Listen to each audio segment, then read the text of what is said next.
So hello everyone, আমি সুদীপ্তা। আশা করছি তোমরা সবাই অনেক ভালো আছো, আমিও অনেক ভালো আছি। আজ ছিল আমার একটা রিয়েল ব্রাইডের লোকেশন ছিল কৃষ্ণচন্দ্রপুর, মানে আমার পার্লারের তো খুবই কাছে, তাই আমি হাঁটতে হাঁটতে ফাইনালি আমার ব্রাইডের লোকেশনে পৌঁছে গেছি। তো চলো ব্রাইডের স্পেশাল ডেতে তো কেমন হাই দিদি, একটু তুমি তো জানা তোমার যাক। স্পেশাল ডেতে আমার কাছে সাজছো। তো কেমন লুক তোমার দরকার বলো, কেমন লুক চাইছো আমার কাছ দিয়ে? আমার ছোট্ট একটু টানা টানা মতো হবে, এবার পুরোপুরি নিজের মতো হবে। আপনি যেরকম ভালো বুঝবেন সেরকম। আচ্ছা ঠিক আছে, চলো কেমন লুক আসে দেখা যাক। ওকে।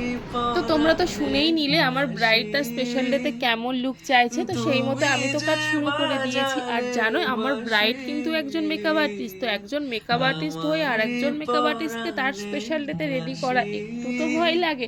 তো সে যাই হোক, আমি তো কাজ শুরু করে দিয়েছি। আর তোমরাও যদি তোমাদের স্পেশাল ডেতে এরকম সুন্দর সুন্দর লুক পেতে চাও, তো অবশ্যই স্ক্রিনে দেওয়া নাম্বারে আমাকে কন্ট্যাক্ট করতে পারো। তো চলো বেশি কথা বলবো না, তো আমার ব্রাইডের ফাইনাল লুকটা তোমরা দেখে নাও কেমন হয়েছে, অবশ্যই কমেন্টে জানিও।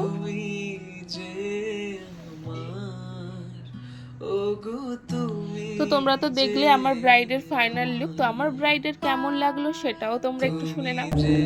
তো হাই দিদি, তুমি তো ফার্স্ট টাইম আমার কাছে মেকআপ করলে, তো তুমিও একজন বিউটিশিয়ান, আমিও।